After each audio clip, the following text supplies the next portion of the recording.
going to move into our showcase.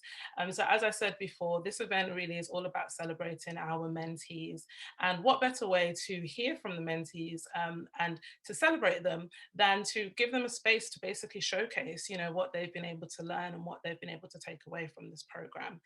So with that said, we have 3 mentees who will be sharing their story. And I'd like to introduce the first one to the stage, to the virtual stage. And he goes by the name of David. And for some background context, David joined the Black Valley program as a founder. And tonight we'll hear a little bit about his experience on the program. So David, if you're in the room, if you could step to the stage, please. Hello, thank you, Deborah. Can you hear me okay? Everyone hear me? That's good, that's good. The mic's on. Okay, so I've prepared a little presentation for you guys. Okay. So 30th of June 2020. My aunt texted me. So I don't really think of much of this at the time. Basically, a colleague of hers has stumbled across Black Valley. She sends it over to me. On the 30th of July, I apply. Again, I don't really think much of it, but I apply. Then I wait, silence, don't hear anything. But I did sign up to the email notifications though. So on the 30th of November 2020, I attend the API workshop. Lecky's in the audience. I email Lecky. I say, I applied to Black Valley. What happened, Lecky? Didn't hear anything back. And then he says basically, hey David, we got your application, but since there wasn't really much detail in there, we decided that you wouldn't benefit from a mentor essentially. So basically, I just gave like a really crap application because I didn't think much of it at the time. So I apply again. So fast forward to the 8th of December 2020, I get accepted onto Black Valley. So fast forward to the 5th of January 2021, Black Valley launch event. I get assigned a mentor. This is Paran Shah. He's an investor at Lego Ventures. Great guy. So basically, I originally came in with one idea for an app. It was an app for musical instruments, so sharing musical instruments, kind of like Airbnb, but for musical instruments. He basically found out that I have many ideas, so I had a few different ideas. So Paran basically says, list out the ideas. So get them all in a spreadsheet and just list them out. So then that was week 1. Week 2. Once we have the ideas, we then prioritize them. So basically, I have to make arguments for each one and say why I think this is the best idea or this is the worst idea. So the main idea at this stage was a chef app. So it's basically an app where chefs can host their cooking lessons from their own home. So fast forward to the 15th of January 2021, there's a Black Valley networking event. Inside the networking event, I meet Taylor. So Taylor is a UX designer, and she also knows a chef. I'm like, great, get me in contact with the chef, please, Taylor. So his name is Fowler. She gives me his contact details. We have a call. I explained to him the chef app, and he's on board. So week 3, now we have all the prioritized ideas. I have to choose one, and my heart is torn now between, there was one idea I had for high protein tofu that was actually tasty, and one idea which is the chef app. 2 very different ideas, I know. But basically, I ended up choosing Profu, and you'll hear a lot more about this soon. But it's essentially high protein tofu that actually tastes good. Okay, so we have the idea now. We're going with this. So now I have to hypothesize. So what do people want to see in the tofu? What's lacking in the current tofu market? And once we have these hypotheses, we then make some tests. So I basically spammed Reddit with different questions. So I went on vegan bodybuilding threads. I went on different vegan forums and just asked loads and loads of questions, hundreds of questions essentially. And then I also made some tofu as well, so I know how the whole process works. So the first attempt of tofu, it was an absolute failure. I spent hours on it and it just came out like mush. So I tried again, got a bit more, it looks a bit like a brain. So it's getting there slowly, but I failed and I tried again. And then finally, it's success. So I have my tofu now, I have the high protein tofu, and I've made it myself. So week 4 comes along. I build the website for Profu. So here's a picture of the landing page, and here is, so I make the landing page first, and then I build a pre-order portal. It's using commerce.js, so JavaScript framework that lets you put your commerce products online. So I've built that as well now. So okay, so the next step, this is still week 4. Paran basically sends out some feelers into LinkedIn to just request some experts in the field, essentially. And we get a response from Barry O'Neill, who's a food innovator in Japan. We have a call. We discuss many things, but the 3 main points are, in my tofu, I need to aim for umami flavor, so hit those 3 main flavor palettes, so sweet, salty, and I can't remember the other one, but basically make sure they actually taste really good. Apply for food tech accelerators, which I'm currently doing, and build a convincing pitch deck. So I also post my website to the Black Valley Slack, and I get some UI UX feedback. So big shout out to Michael Fordham and Lola. They gave some amazing feedback on my website, and I'm still implementing the changes that they suggested. So big shout out to those guys.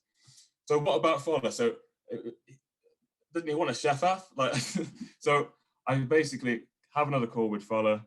I say, look, Fowler, I'm not making the chef off anymore. I know you're really excited, but I've had a pivot, I've had a change of heart. And I explain it to him, I explain the whole concept, and he's on board. So Fowler's still a part of the team. He's now the head chef at ProFood. So week number 5 comes by. I build a pitch deck. Week number 6, I have another call. So from that LinkedIn post that Paran sent out, we managed to get in contact with Vegans. They're a vegan company in Germany, and I have a call with Anya. So the 3 main points from that call is that sustainability comes with time. Initially, they weren't that sustainable, but now that is their main focus. And they also find that a lot of vegans, they prefer taste over health. So if it tastes good, they don't really mind if it's not too healthy for them. And then the 3rd point was aim to produce in-house. So they started off outsourcing all of their production, but then now that they basically produce in-house. So, and I also refined my pitch deck in week number 5. So, and also in week number 5 is a leadership session, and this was hosted by Fede. That was a great session. Big shout out to Fede as well. And at the end of that session, she offered free sessions. So I took her up on the offer. I took the offer, and our next session is on Wednesday. So thank you for that offer. And I'll continue with those leadership sessions. They've been great so far. I'm really, really liking them. So week number 7 comes by. Tasting trials. So this is where I went down to London, and I actually linked up with Fowler, and we made some tofu, and we seasoned it in the different flavors that we designed. And it actually went really, really good. So week number 8, so it's the final week, this is last week, finalized the pitch deck, which I have now done, and reflect on the past 8 weeks, and also make these slides as well. And then now it's planning the next step. What's the next big thing for ProFood? So I just want to spend this little bit of time just to give thanks to my mentor, Paran. So Paran basically gave me some real good advice very, very early on. This is what I needed from the start. So someone to just real talk with me. So this is a real life investor, and I'm getting real information. So he showed me how to break down my concept into variants, and he showed me how to do market validation. He connected me with professionals in the industry. He gave me pointers on what questions to ask, and he helped me build a successful pitch deck. And we're now going to send that pitch deck out to people in the food industry, and he's going to connect me up there as well. So big shout out to Brian. Thank you so much. You've been amazing. And a big thank I said we are going to go on to our next graduate, who's going to be sharing a little bit about her experience. And the graduate is called Amara. Just a little bit of background around Amara. She joined the program as a UX/UI designer, which I know many people within the program are as well. So we'll be hearing from her and how her Black Valley experience has been for her. So yeah, please welcome to the stage, Amara. Thank you. I'll just share my screen. Can everybody see that? Okay. So what I've been working on for the last 8 weeks with my mentor, Michael Fordham, is a UX project, and it's based around book discovery. And so disclaimer for me, I was brand new to UX and UI, and this is my first attempt at anything like this. But I thought it was important for me to push myself out of my comfort zone and share what I've been working on. So we started in week 1 with creating a problem statement. And as you can see, my problem statement was that avid adult readers occasionally struggle to find their next book recommendation. The average user can read around 4 to 7 books a year, but spends most of their time in discovery when they could be reading. So the goal of this research was to find a solution to this, which allows discovering content based on recommendations from trusted sources. So I first started with some research, and I did a bit of root cause analysis, and I used the 5 whys technique. So I started with the statement, why are you not able to search for books easily? So the why 1 was it takes too long to search through lots of books. The why 2 was I've read the titles, I have to read the titles, blurbs, and often multiple reviews to see if I'm interested.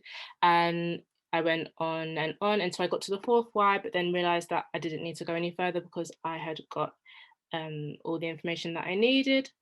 So other responses that I received were that so the current methods of searching for books, they don't at the moment prioritize word of mouth recommendations, and other methods that are widely used are algorithms that suggest you new books based on previous searches.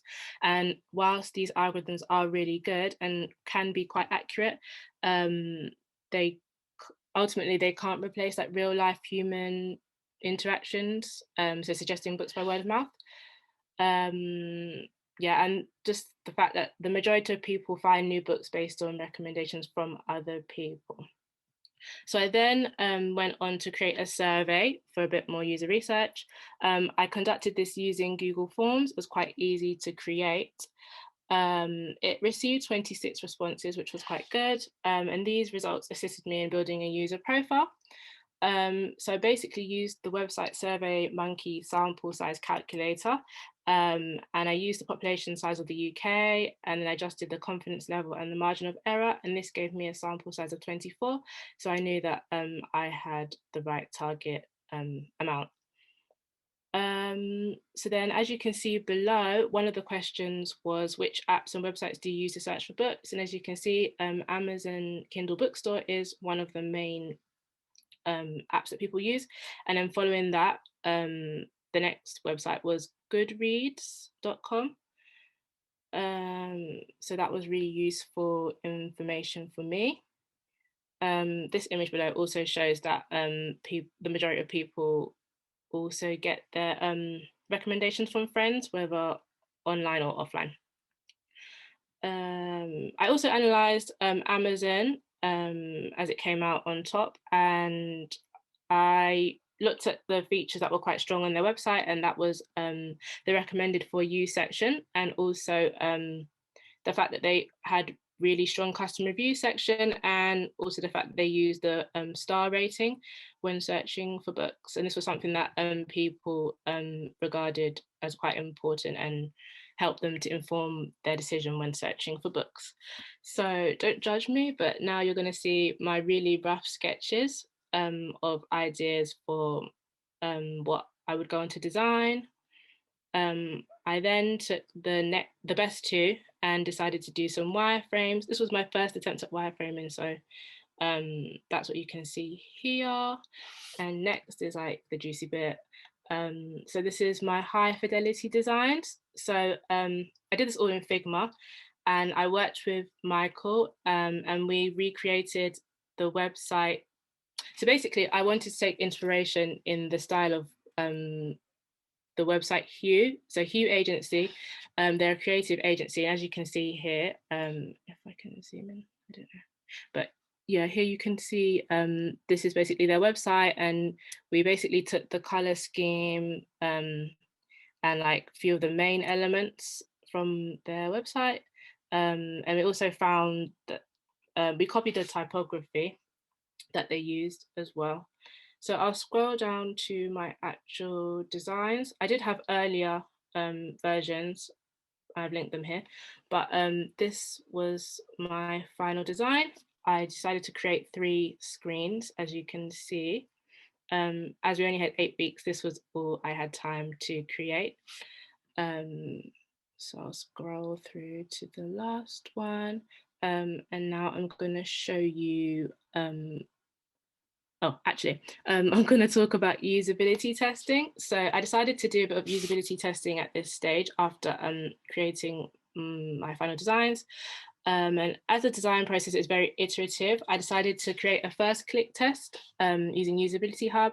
And this was basically, I asked the users, where would you click to view the next book titled Amara the Brave? So as you can see, the book is here and most people clicked this right-hand arrow. Some people clicked on the book and some people clicked on this book. I'm not sure why, but this is the heat map to represent that. And then this is the click map version. But as you can see, it came out that most people clicked this right arrow. So I was confident that this was in the right place. So next I will show you a prototype of the design and what it would look like if someone was to actually use it. So this would be the first screen. So if the user wanted to click this book, they would click on this arrow and then it would take them to the second screen. They would then click on the book and then it would take them to this third screen, which will show them the book cover and the title, the author, and a bit more information about the book, like the blurb. So if I go back to this Notion document for the final part of this presentation, I decided that my conclusion was that when reflecting on my original problem statement, I believe I'd need to do a bit more designing and further develop the rest of the screens to fully answer whether it solved the main problem statement. And if I were to continue working on this project, I would design further screens, including a landing / sign up page and a book library. And I would also do further usability testing on these icons to see if the call to action is clear. And also use a larger sample of users. So thank you. That's the end of my presentation. But I'd also just like to quickly take this moment to thank my mentor because he's been amazing. And yeah, anything I need help with, he's been on call. So yeah, thank you to Michael and thank you to Black Valley for the opportunity. Amazing, amazing. Round of applause again, please, guys, for Amara. That was fantastic. I'm just sitting there like, I should join this program. I'm like, can I kind of just skip the application process, you know, mates race, I don't know, just come in through the back. But that was amazing, amazing, amazing. I think what's also really key to note about your journey, Amara, is, you know, you're someone who, like you said, you joined being quite new to UX/UI. I'm sure you're probably being humble and modest. I'm sure you know a lot more than what you let on. But the fact that you were able to kind of go from idea to reality, it really goes to show that this is what Black Valley is all about, you know, helping people to really kind of connect all these ideas to the how, you know. So you had this idea, but through Michael, you were able to see, you know, to consider, okay, let me test out the usability, let me test out the UX, the UI of it, and all of these different types of things in the process. So a huge thank you to your mentor as well, Michael, and again, to all the mentors that are here today for helping you to develop what I would maybe call the Tinder of book reading. Okay, you can have it for free. But yeah, the Tinder of book reading, amazing idea and amazing progress again. So thank you so much. We are going to move on to our final graduate who's going to be sharing a little bit about their journey. Now, the final graduate goes by the name of Gideon, and Gideon joined us as a data scientist. Now, unfortunately, he couldn't be here in the room today, but of course, technology never fails. And so we found a way to kind of virtually plug him in. So over to Leke, who I believe will be connecting us with Gideon. Thank you, Deborah. Gideon, like as Deborah mentioned, is a data scientist, and he's come up with a module around machine learning. Interestingly, Gideon's mentor is Simon. He's not here either today due to work and stuff. But he's one of the most like knowledgeable person / intelligent person I know. And every week he sends an email to me about what him and Gideon are working on. And it just flies over my head. And a couple of, a week ago or so, he sent me a message saying, I'm gonna read it. Gideon has built a very cool machine learning model, which is applied to something called fundus images, which are images of the eye. I think it will be a great presentation. It will be a great presentation for the graduation event. that meant nothing to me, if I'm honest. Like, so I was like, okay, cool, let's see this thing. But I'm going to show you guys. It blew my mind. Oh. Hello everyone, my name is Gideon Obasami, and today I will be speaking about my Black Valley project, which I did in collaboration with my Black Valley mentor, Simon Woodhead. The project is titled Deep Learning Detection of Diabetic Retinopathy, DR, in retinal fundus images. Diabetics are at the risk of developing eye disease. Diabetic retinopathy is the most common complication that affects the eye of diabetics. DR is the most common cause of blindness in the working population. Globally, over 93 million people suffer from DR, and this number is projected to increase to 191 million by 2030. In the early stages of DR, some symptoms include distorted vision, floaters, blurred vision, and reduction in night vision. In the late stages of the disease, some symptoms include bleeding in the eye, retinal detachment, and this could lead to blindness. As we can see, DR is an enemy of vision in diabetics. Before I move on, some audiences may find fundus images on the next slides upsetting, so viewer discretion is advised. So how is DR detected? The most commonly used imaging technique in DR diagnosis and monitoring is fundus photography, in which images of the back of the eye or the retina are taken. These images are called fundus images, and they are used to classify the severity of the disease, as shown here on the right. The image scored 0 is the fundus image of a healthy person. 1 is that of someone with the earliest stage of the disease called mild DR. 2 is for a moderate DR patient.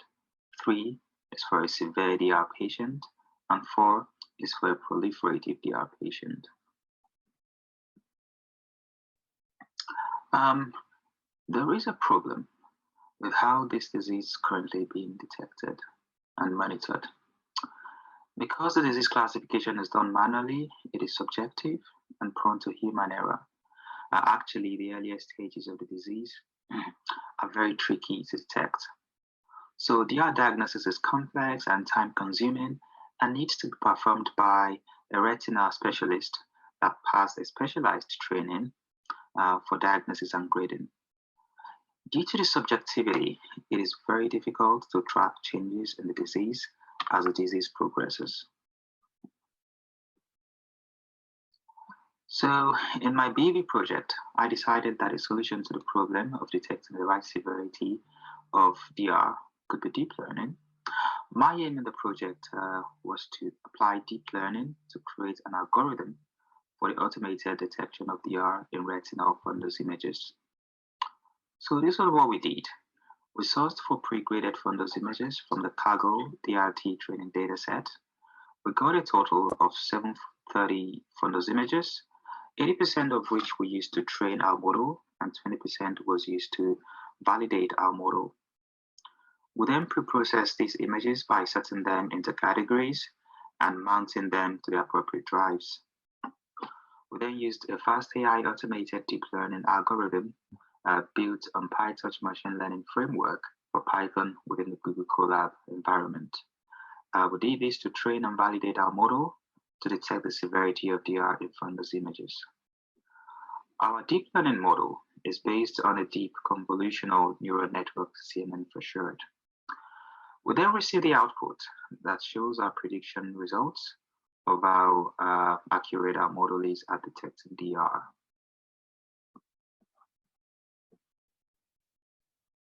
Our model was able to achieve a validation accuracy of 47%, a sensitivity of 42%, and a specificity of 55%. Sensitivity is a measure of the proportion of actual positive cases that got predicted as positive. You could also call that true positives. While specificity is a proportion of actual negatives, which also got predicted as negatives, or you could also call that true negatives. The confusion matrix of our model is here in the bottom right. A confusion matrix is basically a technique for summarizing the performance of the classification algorithm. The correct values are organized in a diagonal line from the top left, where it says 22 in this instance, to the bottom right of the matrix where it says 17 in this instance. These are the instances where the predictions of our model matches the actual grading of the funders' images. Our model is not perfect yet, so it is still work in progress, and I plan to continue to fine-tune the model so I can increase the validation accuracy, increase sensitivity and specificity of the model. So what are the potential of this model if it is fine-tuned to achieve much higher accuracy rates? This model can help improve DR detection and treatment, which then leads to better patient outcomes. It can increase screening efficiency and objectivity. It can also increase screening reproducibility and reduce barriers to diagnostic access. I'd like to say a big thank you to my Black Valley mentor, Simon, for all his help, guidance, and patience during the program. I'd also like to say Do you mind if I share my story? Yes, please, Lola. I would love to hear it. I didn't have a chance to read it on Slack yet, so yeah, please. Okay. Also, Lola, sorry. So while people are sharing their experience, behind the scene, I'll issue the certificate, so you guys should get an email notification, getting your Black Valley certificate as well. Thank you, Lola. All right. Thank you, Leke. When I came to Black Valley, I wanted to be a product manager. I'm a product manager with a bias in business analysis, and I love the world of tech. And I've done so many training to become business analysis training, project management training, and I just wanted to go into technology to become a business analyst, but I haven't had the opportunity to do that yet. So I started my journey into tech with business analysis course at Career Insights. And after some intensive training, I interned for project management and business analysis role. And when I finished that, I was supposed to go out there and get a job, but I didn't get a job because I was too shy to launch myself out there. I just believed I wasn't ready. So as a result of that, I learned to code. Somebody introduced me to Code Your Future, and I started learning how to code. And in the process, I become a full stack developer. Now I have the technical skill, the business skills. I should be able to launch myself out there. But when I got introduced to Black Valley, I said, yes, this is it. I really need a mentor to be able to help me with my journey because I didn't have enough confidence to be able to go out there. Fortunately for me, I got introduced. I have Neil as my mentor. Neil went above and beyond what I expected. He even bought me a book. When I first started, he poured all the 20 years experience that he had gained in the industry into me. And he encouraged me that I already have the knowledge. All I need to do is just to go out there and get a job. So when I had the opportunity to interview with Capgemini, I was like, oh no, because the role is for a Scrum Master role. And I was like, I want to be a product manager. Neil encouraged me, just go there and do it. And I met with Julia as well. She said, go ahead, you can do it. She started as a Scrum Master. Just go ahead, you can do it. So I did. I went for the interview. Fortunately, Leke has advised us to get in touch with some other mentors as well. So I was able to add the preparation with Julia, with Osai, Obi Osai as well. So they both prepped me so much and they were so brilliant. They just gave me that confidence for me to go out there and just go out there and get the job because I had only one day for me to prepare for that role because I wasn't really expecting the job exercise that was given to me. But what I've learned at Black Valley, the experience I've gained over the weeks have given me the confidence to be able to go out there and just launch out and get that job that I wanted. And I'm so grateful to you, Leke. I'm grateful to Neil. I'm grateful to everyone for the opportunity that have been given to me. Neil, thank you so much. You gave more than 100%. We'll forever be grateful to you. And Julia, thank you for your help. I really appreciate. Obi, Osai, thank you. And Leke, thank you. God bless you. So now I've got a job at Capgemini. I'm so happy. And I just want to encourage everybody to just go out there and apply for a role. Don't be like me that you have to know everything. You don't need to know everything. Just go out there and apply for a role, and you might be surprised what you know, and you find out that you'll be able to just do your first interview and get a job. So that's my story. Thank you, everyone. No, I just really enjoyed this the last 8 weeks. This was actually the first time I've been a mentor like this, or like an official mentor, I guess. And the experience of just seeing the community and the community that you've built, and what everybody is doing here, and how we're helping people just like come up and get these roles. Like Lola just said, she's got this role. So like, it's just been like an amazing experiencing that. And I don't know, I just can't wait to share. Like, I want to go like shout out LinkedIn, everybody sign up for Black Valley, you know? Yeah, I don't know. I don't have like a personal story specifically, I guess. Imani's been awesome, and we were like connecting her with some people at Amazon and stuff that I know from my network. And I don't know. I'm just really excited to see Imani get that next big thing. I think she's going to do it next few weeks. Got my fingers crossed, but I don't know. No, that's awesome. That's a great experience. I can't wait to do it again. Thank you, Jeremy, and I'm glad you want to do it again. I think that's probably the perfect end to that as well. That not only has it been a great enriching experience for our mentees, but as well as that, our mentors have gained from the experience as well. Yeah, I'll hand over to you now, Deborah. Thank you, Lake. And it's funny, I think if you guys are following the chat, Akbar put it perfectly when he said, "I'm not crying, you're crying."